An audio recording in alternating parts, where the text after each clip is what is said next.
Hi friends, Assalamu alaikum. Welcome back to our channel. வழக்கமாக எப்பவும் போலவே ஃபஜர் தொழுதுட்டு ஹம்முதுக்கு லஞ்ச் ப்ரிப்பேர் பண்ணி பேக் பண்ணிவிட்டு அதுக்கப்புறம் அவங்கள எழும்பி ரெடியாக்கி அவங்கள ஸ்கூலுக்கு அனுப்பி முடிச்சுட்டு அதுக்கப்புறம் தான் பாடா ஒரு ஃப்ரீ இருக்கும் நிம்மதியாக எப்படியோ ஸ்கூலுக்கு அனுப்பிட்டோமே அப்படின்னு சொல்லிட்டு.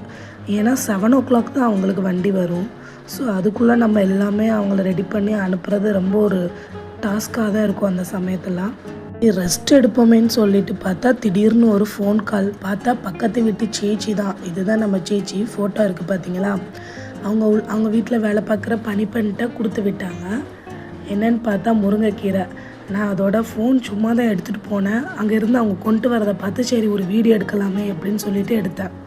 அப்போ கூட அந்த சேச்சி சொன்னாங்க, நான் நீட்டாக இல்லையே இதாக இல்லையே அப்படின்னு சொன்னாங்க. சரி ஓகே பிரச்சனை இல்லை ஆண்டி அப்படின்னு சொல்லிட்டு அவங்கக்கிட்ட ஒரு ஃபோட்டோ கேட்டேன். அதோட எனக்காக ஃபோட்டோ உடனே டக்குன்னு அனுப்புனாங்க. ஸோ அதை தான் அந்த வீடியோவிலேயே அவங்களோட ஃபோட்டோவை ஆட் பண்ணியிருந்தேன். அதுக்கப்புறம் பூசணிக்காய் சாம்பார், வெள்ளை பூசணிக்காய் இருக்குது பார்த்தீங்களா, அந்த பூசணிக்காய் சாம்பார் தான்.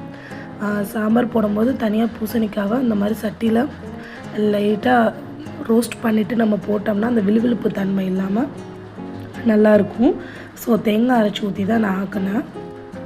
தேங்காயில் பார்த்திங்கன்னா கொஞ்சம் ஜீரகமும் ஒரு 2 சின்ன வெங்காயமும் போட்டு அரைச்சி ஊற்றினோம்னா நல்ல டேஸ்ட்டாக இருக்கும். முருங்கைக்கீரையை தந்ததோடையே என்ன பண்ணிட்டேன், க்ளீன் பண்ணிட்டேன். முருங்கைக்கீரைன்னா எனக்கு ரொம்ப பிடிக்கும். இங்கே கிடைக்கிறது கொஞ்சம் ரேர் தான். பக்கத்து வீட்டில் அந்த ஆண்டி இருக்கிறனால ஓகே, அவங்க அப்பப்போ நம்மளுக்கு கீரை வந்துடுவாங்க. ரொம்ப நல்ல ஆண்டி தான், நெய்பர்ஹுட்டு தான். அப்புறம் பூசணிக்காய் சாம்பாருக்கு தாளிப்பும் ரெடியாக்கி ஊற்றியாச்சு.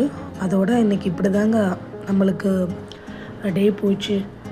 சோறு, அதுக்கப்புறம் பூசணிக்காய் சாம்பார், அதுக்கப்புறம் முருங்கைக்கீரைன்னொடனே என்னை டக்குன்னு உடனே ஆக்கிடலாம் அப்படின்னு சொல்லிட்டு, நீ வச்சது வேஸ்ட்டு தானே, கொஞ்சம் ஆக்கிட்டு கொஞ்சம் மட்டும் வச்சுருக்கேன், அதை நாளைக்கு சூப்பு போட்டு குடிக்கலாம் அப்படின்னு சொல்லிட்டு ஒரு 11 o'clockல. அதுக்கப்புறம் தேங்காய் பால் புளியான வச்சுருந்தேன், அதை ஊற்றி சாப்பிட்டாச்சு. பசங்களுக்கு முருங்கைக்கீரை சாப்பிட மாட்டாங்க, ரொம்ப ரேர் தான். ஸோ அவங்களுக்கு முட்டையை மட்டும் பொரித்து இந்த பூசணிக்காய் சாம்பார் வச்சு ரசம் வச்சு கொடுத்தாச்சு. என்னோடய பிள்ளைங்க 2 பேருமே காரம் சாப்பிட மாட்டாங்க, ஹஸ்பண்டும் கூட தான். ஸோ அதனால் காரத்தை கொஞ்சம் அவாய்ட் பண்ணியாச்சு. அவங்க சாப்பிடணும் தான் மெயினாகவே சமைக்கிறோம். ஸோ அவங்களுக்கு தகுந்தாப்புல சமைச்சிட்டா நம்மளுக்கு ஒரு நிம்மதியாக இருக்கும் மனசுக்கு. அதுக்கப்புறம் நானும் சுஹானும் சாப்பிட்டுட்டு அஹ்முதுக்காக வெயிட் பண்ணிகிட்டு இருந்தோம். தேங்க்ஸ் ஃபார் வாட்சிங். வீடியோ இன்ட்ரெஸ்டிங்காக இருந்தால் லைக் பண்ணுங்கள் ஃப்ரெண்ட்ஸ், மறக்காமல் கமெண்ட் பண்ணுங்கள்.